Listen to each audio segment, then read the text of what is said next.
छत्तीसगढ़ के नारायणपुर और कोंडागांव जिले की सरहद से एक बड़ी खबर आ रही है, जहां पुलिस और नक्सलियों के बीच जबरदस्त मुठभेड़ हुई है और खबर लिखे जाने तक इस एनकाउंटर में 2 खूंखार नक्सली ढेर कर दिए गए हैं, जो 13 लाख रुपए के इनामी थे। नमस्कार, आप देख रहे हैं CJN लाइव और मैं हूं आपके साथ रागनी वर्मन।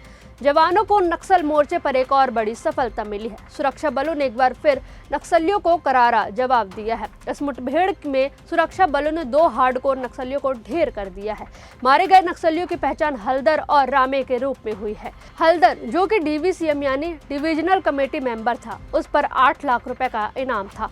वहीं रामे ACM यानी एरिया कमेटी मेंबर था और उस पर 5 लाख रुपए का इनाम घोषित था, यानी कुल इनामी राशि 13 लाख रुपए की थी। मुठभेड़ के दौरान सुरक्षा बलों ने AK-47 जैसे आधुनिक हथियार, भारी मात्रा में गोला बारूद और अन्य सामान बरामद किया है। यह कार्रवाई DRG और बस्तर फाइटर्स की संयुक्त टीम ने 15 अप्रैल को किलम बरगुम इलाके में की।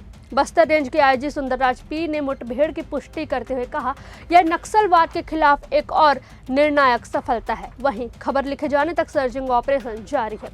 इससे पहले दंतेवाड़ा और बीजापुर बॉर्डर पर भी सुरक्षा बलों ने बड़ी कार्रवाई की थी। भैरमगढ़ इलाके में हुई मुठभेड़ में जवानों ने 3 नक्सली को ढेर किया। सूचना के बाद 400 जवानों की टीम जंगल में उतरी थी, जहां उन्होंने 3 नक्सलियों को मार गिराया था। तीनों नक्सलियों के पास से भी हथियार बरामद हुए।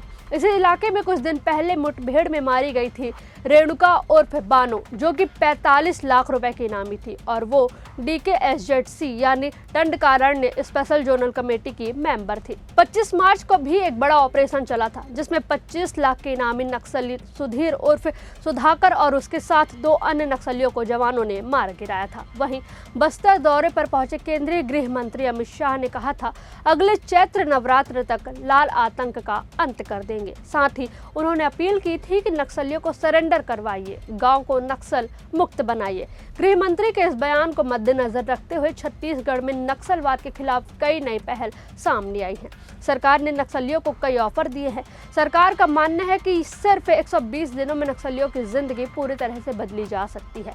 उन्हें न केवल रोजगार और रहने के लिए जगह दी जाएगी, बल्कि उन्हें समाज में सम्मानजनक जीवन जीने का पूरा मौका दिया जाएगा।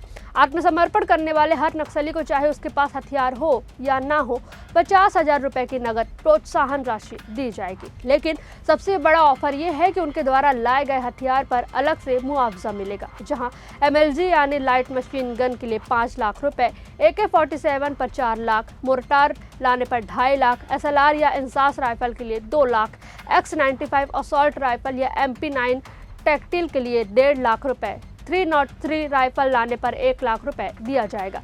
इसके अलावा छोटे हथियार जैसे कार्बाइन, रिवॉल्वर, वायरलेस सेट और डेटोनेटर पर भी मुआवजे का प्रावधान किया गया है। इसी के साथ नई सरेंडर पॉलिसी के तहत अगर किसी फॉर्मेशन इकाई के 80% या उससे अधिक सक्रिय सदस्य सामूहिक रूप से आत्मसमर्पण करते हैं, तो सरकार उन्हें डबल इनाम की राशि देगी, यानी जो इनाम उनके सिर पर था वही रकम अब उन्हें इनाम के तौर पर दी जाएगी, लेकिन हथियार छोड़ने के बदले में। यही नहीं, सुकमा, बीजापुर, दंतेवाड़ा, नारायणपुर और कांकेर जैसे अति नक्सल प्रभावित जिलों में अगर किसी ग्राम पंचायत क्षेत्र के सभी नक्सली और मिलिशिया सदस्य आत्मसमर्पण करते हैं, तो वह पंचायत नक्सल मुक्त घोषित की जाएगी और वहां 1 करोड़ रुपए के विकास कार्य स्वीकृत किए जाएंगे।